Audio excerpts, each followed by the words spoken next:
नमस्कार, आप देख रहे हैं हर खबर। मैं हूं आपके साथ जागृति। रुक करते हैं खबरों का। हरियाणा के शहरी निकाय मंत्री कंवल गुप्ता यमुनानगर पहुंचे। इस दौरान उन्होंने मीडिया से बातचीत करते हुए कहा कि हरियाणा सरकार नगर पालिकाओं और नगर परिषदों के चुनाव के लिए पूरी तरह तैयार है। चुनाव आयोग जब चाहे चुनाव करवा लेगी। चुनाव पार्टी चुनाव चिन्ह पर लड़ेगी या नहीं, ये समय आने पर पता चलेगा। साथ ही उन्होंने कहा कि अगर नगर पालिका में भ्रष्टाचार को लेकर जो अधिकारी पकड़ा जाएगा उसे सख्त से सख्त सजा दी जाएगी। वहीं आप पर निशाना साधते हुए कहा कि पंजाब में उन्होंने सब चीजें फ्री कर दी हैं और अगले ही दिन प्रधानमंत्री के पास पहुंच गए 1 लाख करोड़ मांगने। उन्होंने पैसा मैनेज करना चाहिए, इनकम बनानी चाहिए। ऐसे फर्जी घोषणाओं से राज नहीं चलती। हुई यमुनानगर में शहरी निकाय मंत्री ने बयान दिया। उन्होंने कहा कि चुनाव के लिए सरकार पूरी तरह से तैयार है और साथ ही साथ ये भी कहा कि भ्रष्टाचार अधिकारी पर कार्रवाई होगी।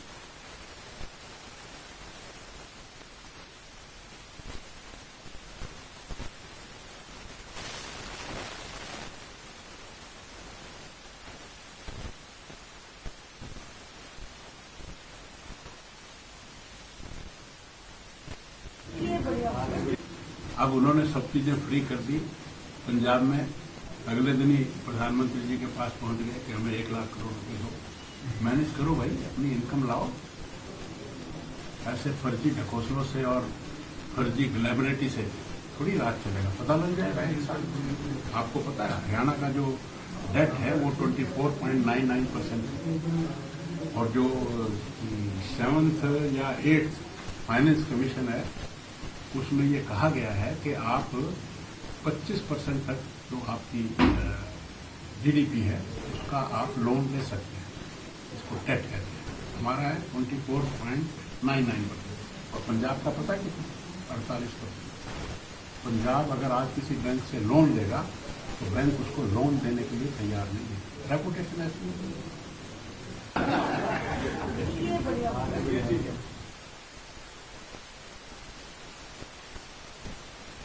तो आपको बता दें कि शहरी निकाय मंत्री ने निकाय चुनाव को लेकर बयान देते हुए कहा कि सरकार पूरी तरह से चुनाव के लिए तैयार है। साथ ही साथ उन्होंने भ्रष्टाचार अधिकारियों को घेरते हुए कहा कि अगर कोई भी अधिकारी भ्रष्टाचार करते हुए पकड़ा गया तो उसके खिलाफ सख्त से सख्त कार्रवाई की जाएगी। तो शहरी निकाय मंत्री कंवल गुप्ता ने बयान दिया है। National anti corruption and operation committee of India के चेयरमैन राजेश शुक्ला ने हर खबर से बातचीत की और क्या कहा, माफ कीजिएगा, और कहा कि पीएम मोदी ने देश में भ्रष्टाचार मुक्त का नारा दिया था और उसी समय के बाद भ्रष्टाचार पर कुछ हद तक रोक लगा दी थी, लेकिन एक बार फिर भ्रष्टाचारियों का बोलबाला है। शुक्ला ने कहा कि हमारी संस्था ऐसे लोगों पर भी कार्रवाई करती है जो एंटी करप्शन के नाम से भ्रष्टाचार करते हैं। राजेश शुक्ला ने और क्या कुछ कहा, आइए आपको सुनवाते हैं। National anti corruption and operation committee of India के चेयरपर्सन हमारे साथ हैं डॉक्टर शुक्ला, डॉक्टर राजेश शुक्ला। शुक्ला जी, सबसे पहले मेरा सवाल है कि एंटी करप्शन से संबंधित इस देश में बहुत सी संस्थाएं जो हैं और हर दूसरी संस्था जो है वो एंटी करप्शन से संबंधित हम देखते हैं गाड़ियों के बाहर नेम प्लेट लगाई रहते हैं। वो आखिरकार इसका क्या रूपरेखा रहती है, क्या इसकी फॉर्मेशन है और कौन कौन सी गवर्नमेंट से? जैसे हिंदुस्तान में जो संविधान की व्यवस्थाएं हैं, राजनैतिक और राजनीतिक, दो तरह के संगठनों का रजिस्ट्रेशन होता है। राजनैतिक संगठनों का रजिस्ट्रेशन चुनाव आयोग से होता है। अराजनैतिक जो भी संगठन बनते हैं उनका रजिस्ट्रेशन रजिस्ट्रार द्वारा होता है। ये चूंकि national anti corruption operation committee of India Anna Hazare के अभियान के बाद ही इस संस्था का गठन किया गया है। मुझे लगता है कि अगर आप 2000 पहले या 2000 बाद में अगर गूगल पर सर्च करेंगे तो national anti corruption operation committee के अलावा अगर कोई संगठन होगा तो उंगली में होगा। तो लेकिन मैं आगे आपके आज के कार्यक्रम के से संबंधित सवाल करूं, उससे एक और सवाल इसी से संबंधित है। बहुत से ऐसे लोग, कई ऐसे वाकया सामने आए हैं कि एंटी करप्शन का कार्ड दिखा करके मिसयूज किया जाता है, तो क्या ऐसे लोगों पर भी नकेल कसती है एंटी कॉर्पोरेट? निश्चित रूप से ऐसे लोग जो एंटी करप्शन की आड़ में वो गलत काम करते हैं, वसूली करते हैं, तो उनके लिए हमारी एक कार्य समिति। तो जिस प्रकार से जड़ें जो हैं भ्रष्टाचार की वो इस देश में फैली हैं, तो क्या लगता है महज एक नंबर जारी कर देने से क्या ये पूर्ण हो सकता है, या इसमें और आप क्या समझते हैं? देखिए, जहां तक व्यक्तिगत मेरा जो मानना है, नंबर जारी कर देने से भ्रष्टाचार नहीं रुकता है। भ्रष्टाचार की सूचनाएं सिर्फ हेड केंद्र को मिलती हैं, स्टेट को मिलती हैं, और उसके बाद हम लोगों की ये नैतिक जिम्मेदारी बनती है कि जो समस्याएं आई हैं पहले उस पर जांच करने की जरूरत है। जैसे कहीं कहीं किसी भूलेख का मामला आया, भूलेख में नक्शे में कुछ और होता है, खतौनी में कुछ और होता है। अगर वो खतौनी में 1 बीघे है और नक्शा कम है, तो इसके लिए हम लोग, हमारे जो सुप्रीम कोर्ट के लॉयर हैं, जो डिस्ट्रिक्ट कोर्ट के लॉयर हैं, जो लीगल एडवाइजर हैं, इनसे हम लोग उसको दुरुस्तीकरण करने की बात करते हैं। जब आपके डॉक्यूमेंट पूर्णतया कंप्लीट हो जाते हैं तो उस पर हम फैसला करते हैं। ये जो हेल्पलाइन नंबर जारी हुआ है, इस हेल्पलाइन नंबर के द्वारा जो भी समस्याएं आएंगी, वो जो हमारा साइट है, साइट से उसको लिंक किया जाएगा।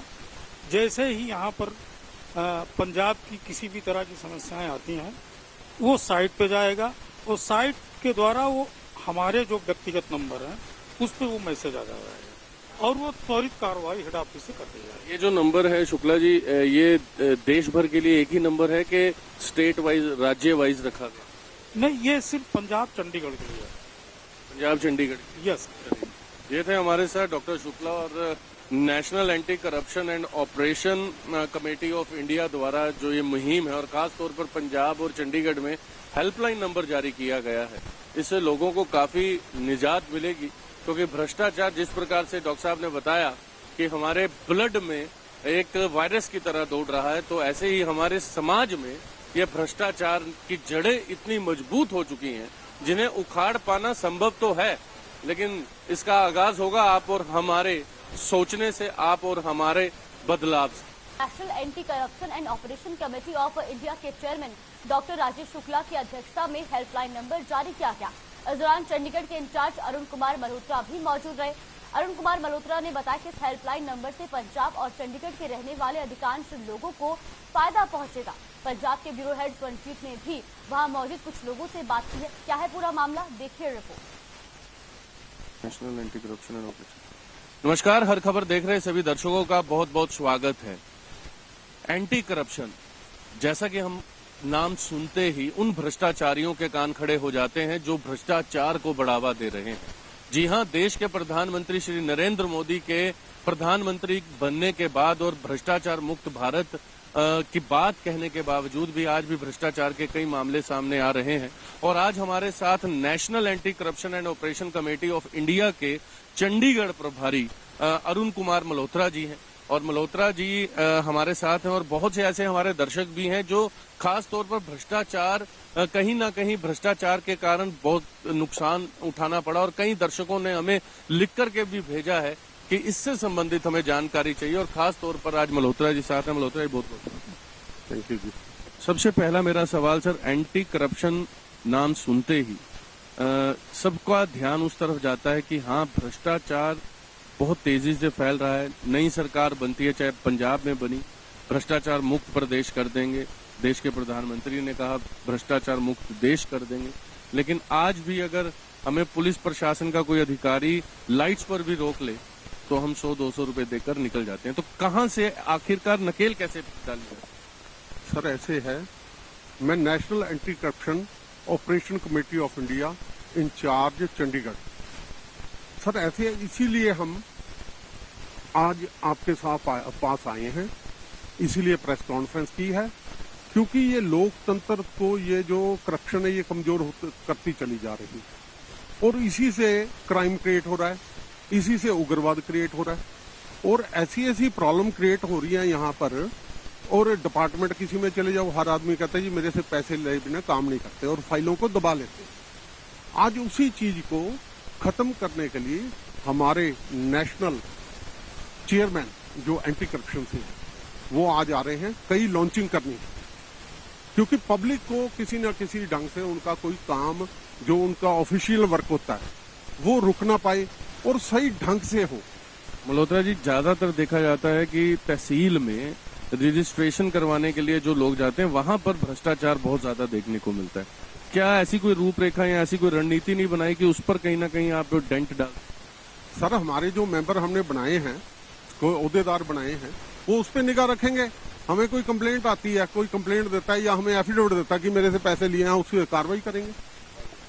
हमारे साथ वकील साहब भी हैं जो खास तौर पर मुझे लगता इस एसोसिएशन के साथ जुड़े हैं और इनका डेजिग्नेशन भी लीगल हेड के तौर पर ये इस एसोसिएशन के साथ है। तो मेरा सवाल लीगैलिटी से जुड़ा है कि बहुत बार ऐसा लोगों को भ्रमित कर दिया जाता है कि हाँ, लीगल तरीके से एंटी करप्शन का कार्ड ले रहे हैं, क्योंकि आज हम देखते हैं कि सोसाइटी में बहुत सी ऐसी एसोसिएशंस बना दी गई हैं, तो कहीं ना कहीं वहाँ दुरुपयोग होता कानून। मैं यहाँ पे कानून के दुरुपयोग की बात नहीं करने आया। हम लोग यहाँ पे सिर्फ एक जो भारत में बहुत बड़ा मुद्दा भ्रष्टाचार का, उससे रिलेटेड हम प्रेस कॉन्फ्रेंस करने आए हैं और ये बताने के लिए आए हैं कि हमारी जो एसोसिएशन बनी है वो निस्वार्थ भावना से काम करेगी, ताकि हर एक आम इंसान की आवाज जो कहीं करप्शन में इन्वॉल्व होता है, जहाँ उसको इन्वॉल्व किया जाता है, आवाज दब जाती है, उसको आगे लिया जाए और अगर उसे कोई भी कानूनी राय चाहिए या कोई उसकी लीगल फॉर्मेलिटी चाहिए तो हम उसको लीगल कार्रवाई करके हर एक काम को लीगल तरीके से करवा पाए। लेकिन आपको नहीं लगता साहब कि एवरीथिंग स्टार्ट्स फ्रॉम मी, हर चीज मुझसे शुरू होती है? अगर मुझे कोई पुलिस वाला रोक ले तो सबसे पहले प्रयास मेरा यही होता है कि सर ले दे करके मैं निकल जाऊं। तो आपको नहीं लगता कि लोगों में जागरूकता लानी भी बहुत बड़ी बात है? मैं ये संदेश आपके माध्यम से ये देना चाहूंगा कि हर आम आदमी अगर पहल करेगा, अगर वो सोचेगा कि मैंने बिना कोई करप्शन दिए, बिना कोई रिश्वत दिए अपना काम करना है, एक मोटो रख के चलेगा, तो आगे से मांगने वाले को भी शर्म फील होगी। क्या लगता है सिंह साहब कि कैसे भ्रष्टाचार मुक्त सोसाइटी हो सकती है? भ्रष्टाचार पर नकेल कैसी? ਮੇਰੇ ਖਿਆਲ ਨਾਲ ਤਾਂ ਸਭ ਤੋਂ ਪਹਿਲਾਂ ਸਾਨੂੰ ਇਹ ਹੈ ਵੀ ਜੋ ਜ਼ਿੰਮੇਵਾਰ ਅਫਸਰ ਨੇ ਜਾਂ ਜੋ ਵੀ ਬੰਦਾ ਹੈਗਾ ਸਰਕਾਰੀ ਅਫਸਰ ਜਿਹਦੇ ਹੱਥਾਂ 'ਚ ਕਲਮ ਦੀ ਤਾਕਤ ਹੈ, ਉਹਨੂੰ ਇਹ ਜਗਾਇਆ ਜਾਏ ਵੀ ਹਾਂ ਵੀ ਭਾਈ ਤੇਰੀ ਜ਼ਿੰਮੇਵਾਰੀ ਹੈ ਇਹ, ਆਪਣੇ ਹੱਕ ਨਾ ਮੰਗੋ, ਤੁਸੀਂ ਆਪਣੀ ਡਿਊਟੀਆਂ ਪਰਫਾਰਮ ਕਰੋ।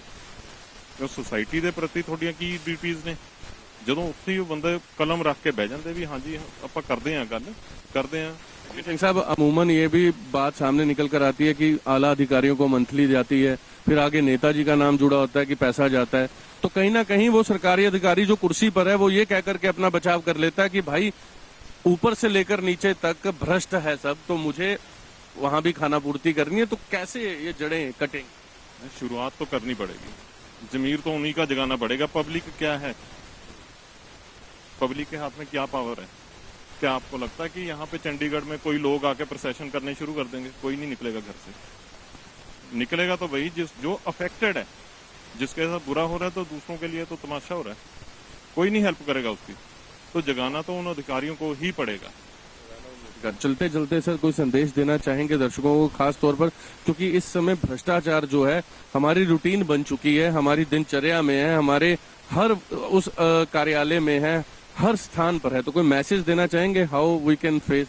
सर, मैं ये मैसेज देना चाहूंगा कि इवन आपने लास्ट टाइम सुना होगा कि हमारे माननीय सुप्रीम कोर्ट की जज साहब की तरफ से एक स्टेटमेंट आई थी कि भ्रष्टाचार सिर्फ नीचे वाले लेवल में नहीं रह गया, भ्रष्टाचार हर पहलू में, हर कदम पर, हर एस्पेक्ट पे पहुंचा हुआ है। बट उसके लिए हमें बिल्कुल नीचे से शुरुआत करनी पड़ेगी। अगर मैंने जैसे पहले बोला, अगर हम हर एक बंदा ये सोच के आएगा कि मैंने बिना रिश्वत दिए अपना काम करवाना है, चाहे मुझे थोड़ा टाइम लग जाए, तो इसी इनिशिएटिव से हम काम करेंगे तो धीरे धीरे एक रिवोल्ट पैदा होगा।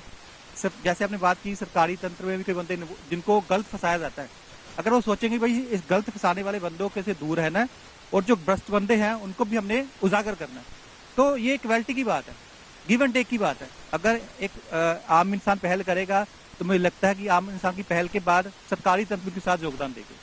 तो ये क्वेश्चन बनेगी, धीरे धीरे हम क्वेश्चन बनाएंगे, और अगर तब भी किसी को ये जस्टिस नहीं मिल पाता तो हम उस भ्रष्टाचार में कोई स्लिप पाया जाता है, उसकी सुनवाई नहीं हो पाती, उसको उजागर किया जाएगा। बहुत बहुत शुक्रिया। भी आप देखते रहे हर खबर। कैमरा पर्सन हरदीप के साथ मैं स्वर्ण, चंडीगढ़ से। डेरा बस्सी में पेपर मिल में शॉर्ट सर्किट के कारण आग लग गई, जिसके बाद सूचना पाकर मौके पर पहुंचे दमकल कर्मियों ने आग पर काबू पाया। वहीं इस आग में करोड़ों रुपए के नुकसान का अनुमान लगाया जा रहा है। इस बीच पंजाब ब्यूरो हेड रणजीत सिंह बावा ने मौके का जायजा लिया। देखिए रिपोर्ट। इस समय हम डेरा बस्सी में खड़े हैं और यहाँ विशाल पेपर टेक इंडिया लिमिटेड नामक पेपर मिल है, जहाँ पर आग लगी। लेकिन गनीमत ये रही कि कड़ी मुशक्कत के बाद और दमकल विभाग की मुस्तैदी के बाद यहाँ आग पर काबू पा लिया गया है। सुबह ये वाकया जो है 10:30-11 बजे का था। शॉर्ट सर्किट कारण बताया जा रहा है। हमारे साथ इस मिल के कर्मचारी मौजूद हैं। सर, क्या कारण पता चला है कि आग लगने का और किस समय लगा? ये 10:30 बजे आग लगी है और यहाँ जब पेपर पड़ा हुआ था उसमें शॉर्ट सर्किट हुआ केबल से और उसके ऊपर चिंगारी गिरने से एकदम आग लगी। हवा तेज चल रही थी और वो फिर प्लांट के अंदर को आग चली गई है। इसी जगह पर नुकसान हुआ। ये सब अपने रोल थे, फिर इस रोलों में आग लगी, अपने ऊपर स्किन थी उनमें आग लगी। उसको सभी वर्करों ने बुझाने की कोशिश करी, फिर दमकल आ गई, उन्होंने भी फिर काबू पाया उसको। हमारे पास फायर फाइटिंग सिस्टम भी है और उससे भी हमको बहुत हेल्प हुआ और फायर फाइटर तो आ ही गए, उनसे हम काफी कंट्रोल। किसी तरह का जान माल का कोई नुकसान नहीं है। जान माल का कोई नुकसान नहीं है। और ये क्या बोलते हैं, गर्मियों के दिनों में शॉर्ट सर्किट होना हमारे घरों में भी हो जाता है। ये तो इंडस्ट्री है, लेकिन बचत रह गई है। नुकसान का भी जायजा नहीं? नुकसान का भी जायजा ले रहे हैं। नुकसान बहुत हुआ है। हमारा 5 करोड़ का एक शॉर्ट न्यू कैलेंडर वो हुआ, कई करोड़ों का नुकसान। करोड़ों का नुकसान हुआ है।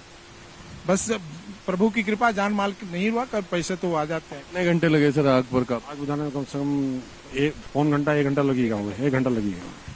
चलिए, आप ये देख सकते हैं कि विशाल पेपर टेक इंडिया लिमिटेड ये कंपनी है, पेपर मिल है। और आप ये देख सकते हैं कि आग जो है इतनी ज्यादा भयानक थी कि यहाँ पर आप ये देख सकते हैं बड़े बड़े रोल जो है पेपर के वो बिल्कुल से खराब हो चुके हैं। और जिस प्रकार से यहाँ बताया जा रहा है कि लगभग 5 करोड़ से भी अधिक करोड़ों रुपए का नुकसान जो है इस मिल में हुआ। लेकिन गनीमत ये रही कि किसी जान माल का नुकसान नहीं हुआ। और सबसे बड़ी बात आप ये देख सकते हैं कि बिल्कुल प्रवेश द्वार के पास ये जो प्रोडक्शन हाउस है और यहाँ जल्द ही पता चल पाया, क्योंकि यहाँ सुबह का वाकया है ये। और जैसा कि कर्मचारियों ने भी बताया कि यहाँ मुस्तैदी दिखाई गई यहाँ इस कंपनी में काम करने वाले कर्मचारियों द्वारा, क्योंकि यहाँ जो फायर एक्सटिंग्विशर हैं वो इस्तेमाल किए गए। फायर अलार्म जो थे वो यहाँ पर थे और जो पाइपलाइन बिछाई जाती है, वाटर पाइपलाइन जिसे कहा जाता है, उसका इस्तेमाल किया गया और उसके बाद दमकल विभाग ने आग पर काबू पा लिया। लेकिन इस समय मैं ताजा अपडेट अपने दर्शकों को दे दूं कि ये डेरा बस्सी विधानसभा क्षेत्र विशाल पेपर टेक इंडिया लिमिटेड नामक ये कंपनी है, जो कि रामगढ़ और मुबारकपुर रोड पर है। और गनीमत ये रही कि आग पर काबू दमकल विभाग की मुस्तैदी से पा लिया गया है। और मेन हाईवे पर ये फैक्ट्री होने का एक और ये बेनिफिट जो है, ये फायदा जो है दमकल विभाग को मिला, जो ज्यादा भीतर जाना नहीं पड़ा और गाड़ियों का प्रवेश जो है बड़ी आसानी से हो गया। नुकसान जरूर हुआ, लेकिन किसी के हताहत होने की बिल्कुल भी खबर नहीं है और किसी को खरोच तक नहीं आई है। जान माल का नुकसान नहीं है। कैमरा पर्सन हरदीप के साथ मैं स्वर्ण, डेरा बस्सी। अब रुक करते इस वक्त की बड़ी खबर का बड़ी और अहम जानकारी चंडीगढ़ से, जहां चंडीगढ़ में भूपेंद्र सिंह हुड्डा का बड़ा बयान सामने आया है। आपको बता दें कि गेहूं खरीद को लेकर बोले हुड्डा 500 रुपए प्रति क्विंटल देना चाहिए बोनस, दाना छोटा हुआ तो किसान का कसूर नहीं है। तो मंडी में किसान और आड़ती को हो रही है दिक्कत। ये बड़ी और अहम जानकारी चंडीगढ़ से जहां नेता प्रतिपक्ष भूपेंद्र सिंह हुड्डा का बयान सामने आया है। उन्होंने कहा कि गेहूं की खरीद को लेकर उन्होंने बयान देते हुए कहा है कि मंडी में खरीद हो रही है लेकिन उठान नहीं हो रहा है। गेहूं कहीं भी जाए किसान को भाव अच्छा मिलना चाहिए। और साथ ही कहा कि भ्रष्टाचार चरम सीमा पर है। तो बड़ी और अहम जानकारी नेता प्रतिपक्ष भूपेंद्र हुड्डा का बयान सामने आया है। गेहूं की खरीद को लेकर के उन्होंने बोलते हुए कहा कि मंडी में खरीद हो रही है लेकिन उठान नहीं हो रहा है। गेहूं कहीं भी जाए लेकिन किसान को भाव अच्छा मिलना चाहिए। और साथ ही उन्होंने कहा कि भ्रष्टाचार चरम सीमा पर है।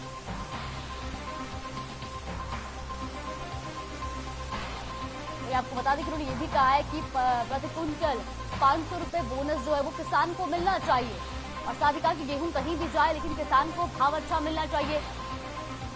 और भ्रष्टाचार चरम सीमा पर है, ऐसा भी उन्होंने अपने बयान में कहा है। तो गेहूं की खरीद को लेकर के नेता प्रतिपक्ष भूपेंद्र हुड्डा का बड़ा बयान सामने आने का कि मंडी में खरीद हो रही है लेकिन उठान नहीं हो रहा है, और गेहूं कहीं भी जाए लेकिन किसान को अच्छा भाव मिलना चाहिए।